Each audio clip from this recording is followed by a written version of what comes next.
श्री सच्चिदानंद सतगुरु साईनाथ महाराज की जय। साई शक्ति में आज हम अध्याय 30, 31 और 32 की कथाएं कहेंगे। आप उन्हें सुने। अभिलाषा की अभिपूर्ति। ईश्वर की कृपा हो तो क्या नहीं हो सकता। पंगु भी पर्वत चढ़ जाता है, अंधा देखने में सक्षम हो जाता है और बुद्धिहीन को ज्ञान प्राप्ति हो जाती है। ऐसे ही प्रभु कृपा का उदाहरण आपके समक्ष प्रस्तुत है। मेरा पुत्र नवनीत अग्निहोत्री 10वीं के बाद पढ़ाई छोड़ 3-4 साल इधर उधर भटकता रहा। हम सभी उसके भविष्य के प्रति चिंतित थे। सन 1994 में हमें शिरडी जाने का अवसर प्राप्त हुआ। वहाँ नवनीत ने समाधि मंदिर में बाबा से प्रार्थना की, बाबा मेरी पढ़ाई छूट गई है, कृपा कर मुझे रास्ता दिखाइए ताकि मैं अपने जीवन में कुछ कर सकूं। करुणामयी श्री साई ने अपने सच्चे भक्त की पुकार सुन ली। शिरडी से दिल्ली वापस आते समय रेलगाड़ी में ही नवनीत ने बाबा के चित्र को सफ़ेद पृष्ठों पर बनाना आरंभ कर दिया। उसके आसपास बैठे हुए सभी भक्तों ने उस चित्र की बहुत प्रशंसा की। दिल्ली पहुंचकर वह 2-3 महीने तक पेंसिल से बाबा के चित्र बनाता रहा।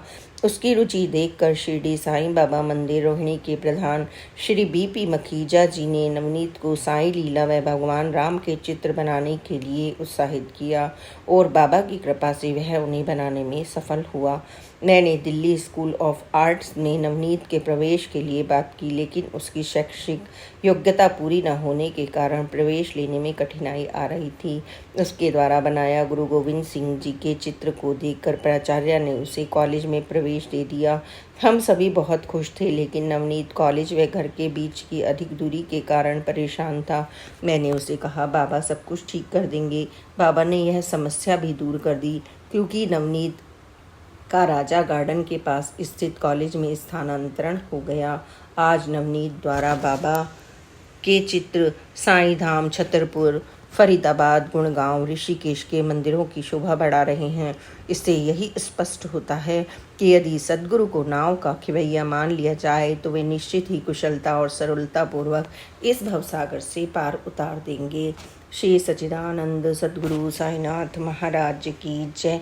अध्याय 31। सच्चिदानंद समर्थ सद्गुरु श्री साईनाथ कहानी नहीं बल्कि हकीकत उस समय की है जब मैंने सन 1990 में लोधी रोड स्थित साईं बाबा मंदिर को बहुत करीब दी कंपनी सिक्रेटरीज ऑफ इंडिया में कार्य हेतु प्रवेश किया था।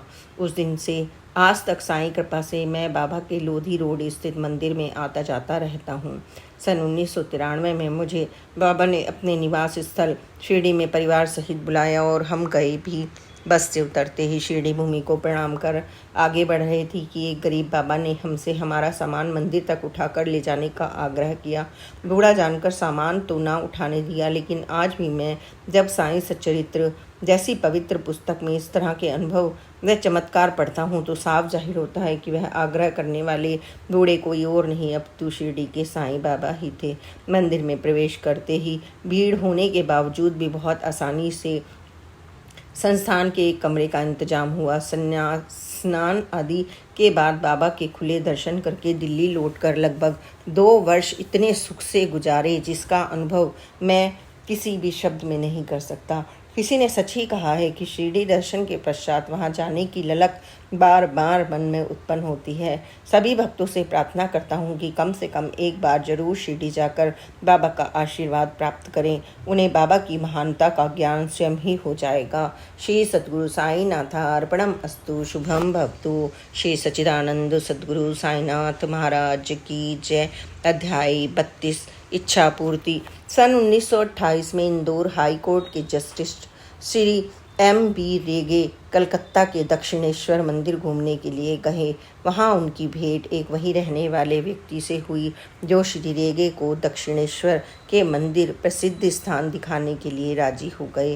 उनकी श्री रेगे को काली माँ की उस प्रतिमा के दर्शन करवाए जिनका रामकृष्ण परमहंस स्वयं पूजा किया करते थे। उसी समय रेगे ने माँ काली को पूजा के कमरे से बाहर जाते हुए भी देखा। उसी समय श्री रेगे के मन में रामलाल की छोटी प्रतिमा देखने की इच्छा हुई। रामलाल एक छोटा सा बालक था जो श्री रामकृष्ण परमहंस के साथ खेला करता था। उन्होंने अपने गाइड से रामलाल की एक छोटी प्रतिमा को दिखाने का आग्रह किया। गाइड श्री रेगे को एक मंदिर में ले गया और वहाँ एक बड़ी प्रतिमा के समीप ले जाकर बोला, यह रामलाल हैं। लेकिन श्री रेगे को गाइड की इस बात पर विश्वास न हुआ, क्योंकि वह व्यक्ति ने श्री रेगे को नीचा दिखाते हुए कहा, साहब मैं तो यहाँ का रहने वाला हूँ, आप तो पहली बार यहाँ आए हो, क्या आपको इस स्थान के बारे में मेरे से ज़्यादा जानकारी है? सुनकर श्री रेगे चुप हो गए। उसी क्षण उस मंदिर के एक पुजारी श्री रेगे के पास आए और बोले कि क्या आप दक्कन से आए हैं? श्री रेगे ने हाँ में उत्तर दिया। तब पुजारी बोले, आप मेरे साथ चलिए, मैं आपको माँ काली व अन्य प्रतिमाओं के दर्शन करवाता हूँ और उनके बारे में अन्य जानकारी भी देता हूँ। श्री रेगे ने कहा कि उन्होंने अभी सभी प्रतिमाओं के दर्शन कर लिए हैं, लेकिन पुजारी ने पुनः दर्शन करने का आग्रह किया। श्री रेगे से इस कार्य के लिए कोई धन लेने की इच्छा भी व्यक्त नहीं की। वह श्री रेगे से बार बार चलने के लिए इसलिए कह रहे थे क्योंकि एक रात पूर्व स्वप्न में उनको किसी ने आदेश देते हुए कहा था कि कल दक्कन से एक व्यक्ति आएगा, उसे तुम सभी प्रतिमाओं के दर्शन कराना और उससे विधि पूर्वक पूजन करवाना। यह सुनकर श्री रेगे पुजारी के साथ चलने को तैयार हो गए। पुजारी श्री रेगे को प्रतिमाओं के कक्ष में ले गए और पूर्ण विधि विधान से पूजन करवाया। उसके बाद पुजारी ने श्री रेगे को रामलाल की छोटी प्रतिमा के दर्शन करवाए। इसके बाद पुजारी ने श्री रेगे को रामलाल की छोटी प्रतिमा के दर्शन करवाए। वह प्रतिमा को श्री रेगे की गोद में रख दिया। इस प्रकार श्री साईं बाबा की कृपा से श्री रेगे की इच्छा पूर्ण हुई। श्री सच्चिदानंद सद्गुरु साईनाथ महाराज की जय। बाबा की इसी प्रकार की अन्य लीलाओं को सुनने के लिए please like and subscribe this channel and share this channel, ताकि आपके सगे संबंधी व मित्रगण भी बाबा की नई नई लीलाओं को सुनकर बाबा के और करीब पहुंच सकें। श्री सच्चिदानंद सद्गुरु साईनाथ महाराज की जय। ओम साई राम, जय साई राम, ओम साई राम।